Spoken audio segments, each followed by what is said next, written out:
What's up, everybody? It's Stephen A. Williams, president and founder of the creditrepairshop.com. I know it's been a little bit, but I had my good reasons. I wanted to focus 100% on my wife's recovery when they released her from the hospital. Just to back up a little, my wife had a double lung transplant. On December 13th, they called us. You get that call saying, um, that we have a donor available that we think is a match for you, and they run you through this. They tell you all this stuff, and then you have to accept it. Like it's weird. It's not how I had really expected it. They ask you, do you want to accept it? And when you accept it, you have to get your butt to the hospital. And the hospital was more than 2 hours away from us where we lived at. She got the transplant that night. She thinks the surgery only took 5 minutes. Surgery took almost 14 hours, but she woke up thinking it was 5 minutes later. She was in the hospital. There was some ups and downs in the hospital. She was in there until last week, and then I went to that city with her when they released her, and then we had to stay there for another almost 2 weeks. And now I'm back in my office. So she's doing good, doing recovery, whole bunch of pills, whole bunch of rehab, whole bunch of everything. I even had to take a class, and someone has to be with her 24/7. Today, my daughter is with her. Our daughter is with her. Other than that, I'm always with her. So that is why I've been away, and just didn't wasn't in the mindset of making the videos. Wasn't in the mindset of doing a lot of stuff. I want to make sure I do stuff right. I don't just want to make them just to make them. Just to give you a little bit of update, there's not been much movement on credit acceptance. Haven't been much movement on Santander either, but people are still experiencing the problems. But the solutions to those problems with Santander is still the same route. You gotta make your demands, and then you potentially might have to end up going and taking them to court individually.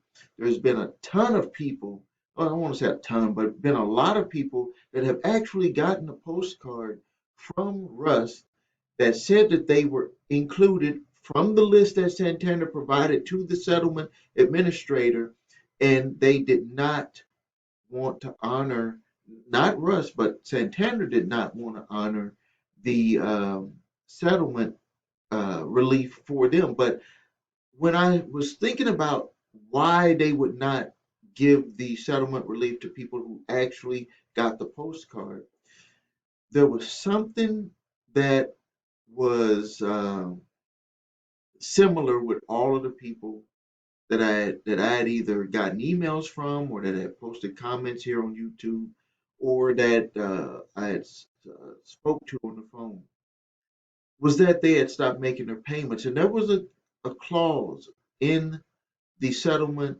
agreement. You can go to Santander Multi-State Settlement.com and read it for yourself. They negotiated with the attorney generals that even if you're going to get your car paid for, now listen to me clearly. Even if you're going to get your car paid for, you're going to get the title from Santander. Debts forgiven for the car, everything. You're going to get your car, get your title. There was a clause in there that said that you cannot stop making your payment. And what I'm thinking is that with these individuals that are having that issue where they get a postcard in the mail. Now, get this, you won't get that postcard unless Santander gave your information to Russ saying that you're in the settlement to get relief. But I believe what had happened was that because of what they agreed to with the attorney generals about you have to continue making your payments until they sign, seal, deliver your settlement, that that gave them a way out for not saying that you're still qualified. But I don't believe that you should allow that to end it. because I don't, in my own words, I don't believe that that is fair. Because if you're going to get the car, why should you have additional pain, so to speak, to continue paying on something that you're going to get ultimate relief on? That just doesn't seem right. But to be able to get a remedy for that, it seems like people are having to actually hire an attorney to actually fight that. Because when they contact their attorney general, the attorney general is just stating that you're on the list. We see you on the list. Russ sees you on the list. You got a postcard that proves you're on the list. You had a number to put into the website that proves you're on the list, but Santander's not following through with giving you that relief. So that's what's going on with that right now. With the credit acceptance, I haven't seen any movement on that one. Lawsuit is making it through the channel. It's going to be more states in there, but in case you didn't see my other video on that one, is that they had a clause in their contracts that said you had to go to arbitration, which is going to make it a lot harder to get relief, because when you go to arbitration, it's not going to be about uh, mainly potentially canceling out. It's going to be more on coming to some type of resolution. And I don't know what that resolution is going to look like right now. I mean, credit acceptance they have multiple uh, uh, agencies looking at them, but they also have the business side that's going after them, because they're saying that when they actually had written off auto loans, that they did not report that to their investors, or didn't report it to the pools that they were selling those auto loan pools to investors. Just like with the housing bubble, what happened is that lenders were packaging up uh, packages of loans that were subprime and selling them to investor groups, selling them to uh, companies and different funds where they would invest, and they want to hold those loans and get to make money over time on them. Well, if you're getting packages worth of bad loans where it's subprime, these people are most likely not going to fulfill the obligation on paying on those. They were selling those out, so they're getting sued by those investors, and they're also having the issue with the attorney generals for the way that they were doing their loans. So now, let's get into answering some questions here on YouTube. I think that would be the best angle that we need to go at, because that's, answering a question from here is most likely going to answer your question. Someone said that they had a charge off on two credit reports. It was a military star card, and it's ruining their credit. What can they do? It's $2,000 charged off. Well, number one is, how old is it? Is it a recent charge off, or is it very old? Here are your solutions. Number one, do a debt validation directly to them to see if this is even a valid debt anymore. The next thing that you can do, if it is a valid debt, is you need to move to doing a settlement.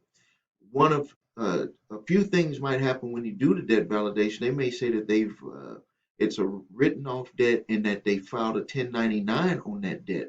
If they did, then you want to have that taken off your credit report as an obsolete account, because when they send that as a 1099 to to the IRS, they consider that income. That in turn would consider that account as a paid account. At worst, they would have to put as that change the status on it as a paid account. At the best, they could just remove it, because they're putting that as income to you, and that history needs to be changed. It's not like it's just sitting there as a charged off account anymore. Uh, the next one here is two people responsible for a debt. My ex-husband and I had an auto loan with Wells Fargo Bank. Vehicle was stolen, believed that the insurance paid for the balance, left the vehicle. Now 9 years. They sent an IRS 1099. Here we go. A 1099 debt cancellation for $24,000. for the original amount. So what you need to do, if you can hurry up and do this before you file your taxes, you need to see what the actual was on the loan on after the insurance paid. They have a right to send you the 1099. You can have that split between you and your ex, and then you can get the remaining amount waived if you don't make a certain amount of money. And there's insolvency even if you do make a certain amount of money. Get with your tax preparer, have them fill out the paperwork for a waiver on that additional income. That's what you could do first to try to deal with this. And then if you still don't qualify for the waiver, then do your homework and find out how much the insurance paid so you can see the true amount that you owe on that they didn't pay on the vehicle and what you would potentially have for a true 1099-C, and you can submit to the IRS that with the documents that you get from what they paid on insurance and what was the true balance that was left, you can send for an amendment to that 1099-C to the IRS. All right, let's go to the next one. Someone said, praying for my wife and me. Thank you. Okay, here's another one here. This one says, I have a credit dispute with them right now. This must be where I answer them. With credit acceptance. There's someone that's going through credit acceptance issues. Let's see here. My car is being repoed this week with the coronavirus. Out of work, can't afford it. Oh, this is they're getting repo. Can they garnish my unemployment? No, they cannot garnish your unemployment, but I'm not going to answer that 100%. In my state of Wisconsin, they cannot, but you need to check the laws in your state. Also, you need to notify them that you are not able to work. Slow down the pace of them trying to come after you for the debt. Potentially, they can send it to a 1099-C in debt cancellation, and then they'll send that to the IRS. And because you cannot work right now, you would be able to get that entire amount waived. Let's see what we got here. People still talking about Santander. People thanking me for the um, uh, videos on 1099-C. Check out those videos that I made on 1099-C because that's something that starts to come around right now. A lot of people start getting hit with those 1099-Cs. This person here said that they were deployed in the military, had a debt that came around from, let's see, they had a debt. Well, let me just get, when you're deployed and or active military, they cannot take you to court. They cannot take you to collections. They basically have to set aside that debt because you're active duty military. But it says here that they had a Verizon debt. They had a relocation, haven't used the phone for 3+ years.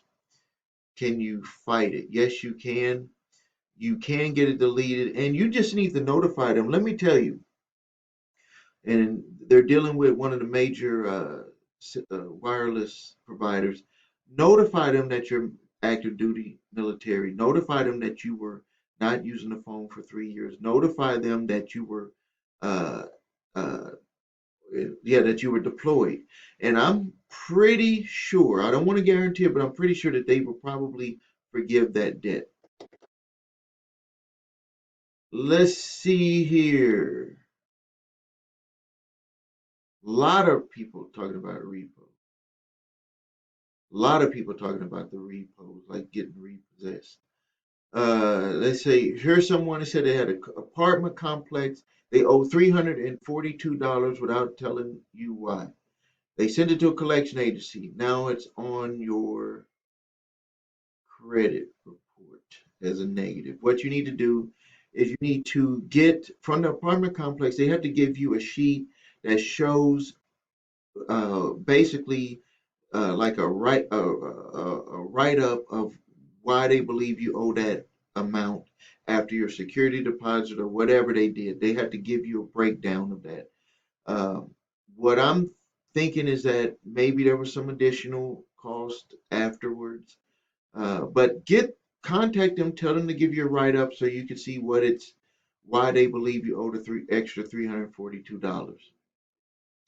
If you agree with it, then work out a deal. Maybe you can cut it and split it in half with them.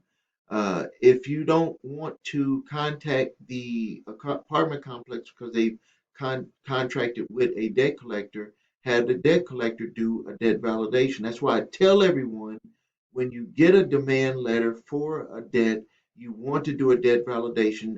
Even the debt collector must refer back to the original creditor and get a breakdown of why that debt is valid, and then they will forward that information to you. If you don't agree with it, then you're officially disputing that debt, and you can go back and forth, and you can tell the debt collector you are disputing it and that they need to get more documentation to prove that you owe the $342. If you agree with it, and you know if you agree with it, if it's legit or not, don't let that hold you back from moving forward in your life. $342. And I know to people, $342 is a lot of money, but don't let it hold you back from moving forward in your life.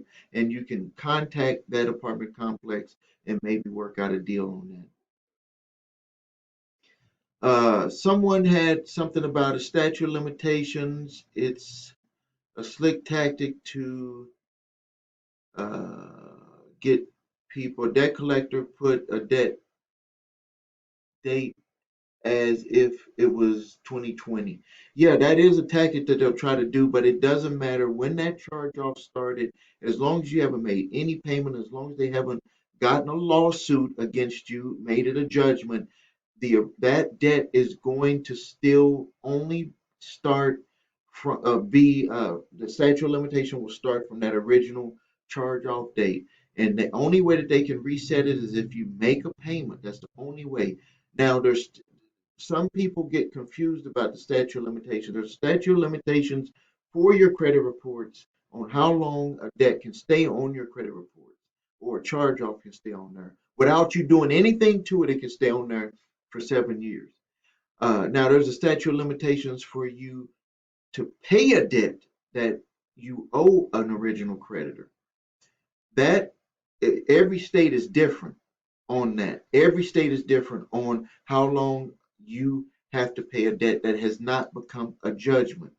Now, what you can do, and this is a strategy we use, if it's past the legal statute of limitations for you to pay that debt in your state, you simply send them a letter stating that, and then you come back around once you get the acknowledgement that they're not going to come after you for that, you send that letter to the bureau to get that information removed from your credit reports because it's no longer valid.